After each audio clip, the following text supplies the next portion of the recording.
late on the college football thing, kind of went ahead of schedule. What really messed me up there was the Raiders-Ravens game. Also went to a recruitment thing for Alabama, which threw me off, which is why I have this shirt. So I'm going to wear it. And also a little bit of bias there. I'm an Alabama fan. So what am I going to do? But I made that Raiders-Ravens video. This video is coming out a little later than I wanted it to. The top 10 NFL teams is also coming out today. They're both being recorded back-to-back. So right after I'm done recording this one, I'm going straight into recording that one. But let's get right into some college football. We love college football. Here we go. Number 1, Alabama versus Mercer. Alabama blew out Mercer. Nick Saban got mad at the defense because he was blowing out Mercer, but not by enough. And you know, honestly, they did kind of look like they didn't want to be there, but Alabama blows out Mercer. They're number 1. Number 2, Georgia versus UAB. The offense looked a lot better. Looked great. Georgia blows out UAB. And this is what, we're going to get later into especially middle of season college football. There's not going to be too many games ranked opponents versus each other. I only do the top 25 teams, so if there's like a really good game between like 2 unranked teams, I may throw them in there just because the video's running a little short. But when most of these top teams are facing their cupcake schedules as they normally do, what are you gonna do? So don't really need to go in depth with Georgia versus UAB, but in-depth game of the week is Ohio State number 3 versus number 12 Oregon. What an upset! Great win for Oregon. This is. They go in to Ohio State. They go out with the victory. C.J. Stroud tossed for almost 500 yards, 3 touchdowns, and a pick. And if you see that, you're like, oh, he had a good game. No. He had a good game. Not a great game. And you know what? You need You need to be great to beat good teams. He wasn't good. He was okay. He made some really bad throws in clutch situations. You know who wasn't bad in this game? C.J. Verdell. He was amazing. 20 carries, 161 yards, 2 touchdowns, leading the Oregon Ducks to a huge upset win over the Buckeyes, 35-28. It was like 28-14 at halftime. Ohio State was out of it. Ohio State's defense, no sacks, no run defense, no picks. They had 1 tackle for loss the entire game. So that means when Oregon was on the ball, they weren't going backwards. They were going forward every time they handed the ball. 1 tackle for loss, no sacks, no picks. Oregon's defense, 1 pick, 2 sacks. They were doing all. Oregon's defense made more plays than Ohio State's defense. Number 4, Oklahoma versus Western Carolina, 76 points. Oklahoma dropped 76 points. We're not having Tulane happen again. Tulane's not happening again. 76 points. Texas A&M, number 5 versus Colorado. What happened to Texas A&M? They had a chance to move up into the college football playoff. Oregon, Ohio State just lost, and you scored 10 points. They won 10-7, but you scored 10 points against Colorado. Zach Calzada looked really bad. 18 of 38, 183 yards, and a touchdown. Texas A&M couldn't do much. They didn't do much. Colorado's defense, man, gave them so much trouble. If you're going to let Colorado's defense go against you, how are you going to let the big dog in the SEC, Bama, look against you? And they're going to look bad because maybe they're just planning ahead for something. They're going to look bad. If this is what Colorado did, Texas A&M had a chance to really cement themselves. Maybe even get into that top 4, sneak ahead of Oklahoma, sneak ahead of Oregon, or sneak ahead. They're not going to move ahead of Ohio State. And they blew it. Texas A&M had a chance. They blew it, only scoring 10 points. Maybe Colorado's defense is the best defense in the nation. Who knows? I doubt it. I highly doubt it. Texas A&M's got to fix this. Number 6 versus South Carolina. Clemson scored a touchdown. Oh, not South Carolina. South Carolina State. Excuse me. Clemson scored a touchdown, so congratulations. They finally scored a touchdown. They're like my Green Bay Packers, only scored 3 points. But they did fine. Came out mad, 28 points in the first quarter. Clemson was like, we just lost to Georgia. Really bad. That was really embarrassing. We're going to score 28 points in the first quarter. And DJ Unlv looked good. I will learn to pronounce his name, I promise. Number 7, Cincinnati versus Murray State. It's Desmond Ridder year. It always will be Desmond Ridder year as he tosses 2 touchdowns. Cincinnati needs to be in the top in the college football playoffs. They're playing so well for them not to get. Jerome Ford, 18 carries, 113 yards, 3 touchdowns. Cincinnati's playing too good not to be getting some recognition out here. You know what I mean? Ohio State can do that and lose. Clemson can do that and lose. Cincinnati's blowing teams out and staying with it. looking at it is, look, you're playing bad teams. Alabama played Mercer, and they're still number 1, right? We're not punish Cincinnati for playing Murray State. We can't punish them for that. That's just their schedule. Desmond Riddler is on fire right now. I think if Cincinnati can play this way, they honestly have a chance to go to the college football playoffs. And they should. Notre Dame Fighting Irish number 8 versus Toledo. And the Fighting Irish survive once again. They only beat Toledo by 3 after beating Florida State by 3. What was really cool about this game was Jack Cohn dislocated his finger, and then he threw the game-winning touchdown pass. I don't know how Notre Dame keeps surviving these close games. Something Florida State couldn't do as they lost to Jacksonville State. Unbelievable, man. Unbelievable how they almost keep surviving. Notre Dame, they were winning. And maybe these teams are playing better than we all think, but you don't barely beat Toledo and still deserve to be in the top 10. Number 9, Iowa State versus number 10, Iowa. What a great game this was going to be. This could have been game of the week if it wasn't outshadowed by number 3, Ohio State versus number 12, Oregon. Number 9, number 10, and Iowa absolutely dominated. Brock Purdy threw 3 picks. Iowa's defense has been the story of this team. Offense hasn't looked amazing, right? It hasn't looked amazing. You know what has looked amazing? That Iowa Hawkeye defense. The Hawkeyes have a chance to really be good this year. They're faced 2 ranked opponents. 2-0. Now, granted, Indiana hasn't looked really good, but they were ranked coming in, so it's a ranked opponent victory. Iowa State looked pretty good. They were ranked ahead of them. Not anymore. I think the story of this season is gonna be Iowa. Number 11, Penn State versus Ball State. Penn State had 240 team rushing yards. Sean Clifford looked a lot better than what he did against Wisconsin. And they blew out Ball State. But, Penn State, I worry about you. You got a really tough schedule ahead. You got Auburn, and then the real test at Iowa. Now, whether Iowa can continue playing at a high level they are, will be seen. But you got Auburn coming up, and then Iowa.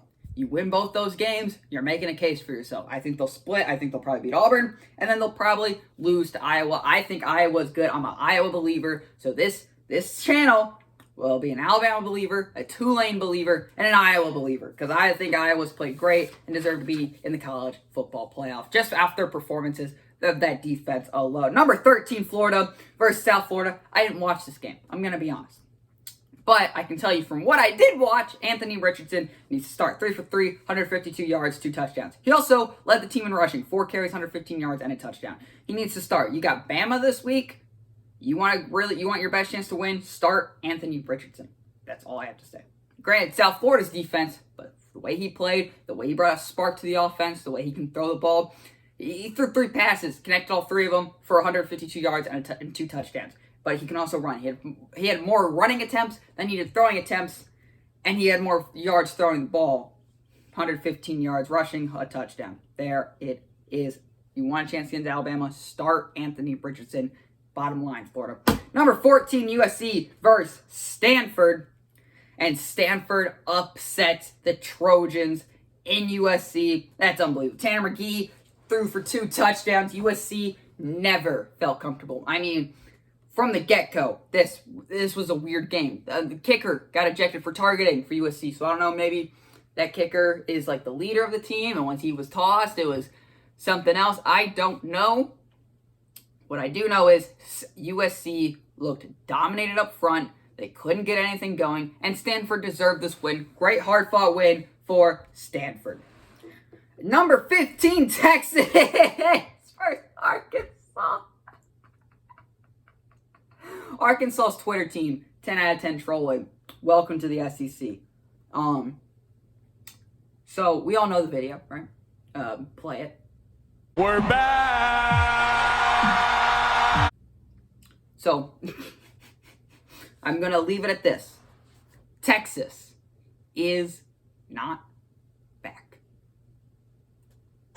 Number 16, UCLA was off, and they played nobody. Number 17, Coastal Carolina versus Kansas. Coastal Carolina blew out Kansas. Reese White, 102 yards, 3 touchdowns. Not more to say. It's Kansas. They're a basketball school now. Coastal Carolina has a better football program than Kansas. That's probably concerning for Kansas, but there you go. Number 18, Wisconsin versus Eastern Michigan, and they're mad. They lost at home to Penn State, who's a good team.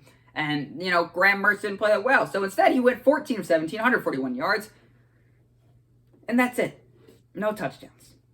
But the offense looked a lot better as they blow out Eastern Michigan. Number 19, Virginia Tech, who had an emotional win against North Carolina. How do you bounce back against Middle Tennessee? They bounce back by blowing them out, right? This emotional victory. College players are young. They're hyped up on themselves. We beat number 10 ranked team in the nation. Now we got another opponent. This is where teams can slowly slip away. Maybe they'll get them back. No. Virginia Tech blows out Middle Tennessee. Number 20, Ole Miss versus Austin, PA. Matt Corral boosting that draft stock, tossing for 5 touchdown passes in a blowout win. I mean, you toss for 5 touchdown passes against anybody. I think Matt Corral's potential to be the number 1 quarterback in the class right now, for me, Howell, Rattler, Corral. Leave it at that. For now until it's draft season, which is honestly the best season. 21, Utah versus BYU, and oh baby, BYU wins. Jaron Hall tossed 3 touchdowns in this upset. 23-7 at the end of the third. At that point, I knew it was over. I knew BYU was escaping with this game against Utah. Great win for BYU. Zach Wilson's gone to the NFL, losing to Carolina because he's with the Jets. Sam Darnold finally helping the Jets win. Or helping the Jets lose. He's always helped them to lose. He helps them to lose again. BYU upsets Utah. Huge team win. Number 22, Miami versus App State. And Miami almost lost again. Almost pulled a Michigan. Remember back in 10-7?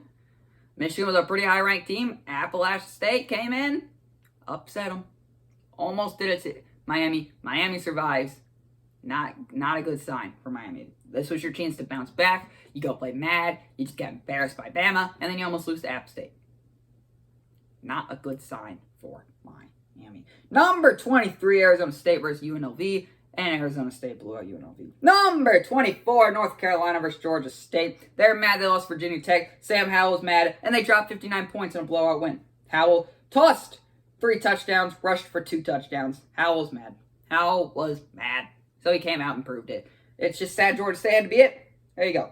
On number 25, Auburn versus Alabama State. You wish, Auburn. And Auburn blew them out, but Bo Nix had a QB rating of 39.3. They have to run the ball, and when you get down, like you're going to be against Bama, like you blowing out 2 teams and you already want Bama? Sure. When you're down and you can't run the ball because that chews off clock, and you have to pass, and you have to rely on Bo Nix to pass the ball, we'll see what happens then. You got Penn State coming up. We'll see how you play. Look, I'll give respect to teams where I deserve. Auburn, you've done nothing as of late to deserve respect besides beating out 2 really bad teams. So, we'll see how you play against Penn State. We'll talk then. That'll be a good game. I can give you respect where you deserve. That, you almost won the BCS championship against Florida State. Oh, good football team. They had a lot of dynamic players. I can give you respect there. You haven't done anything to earn it.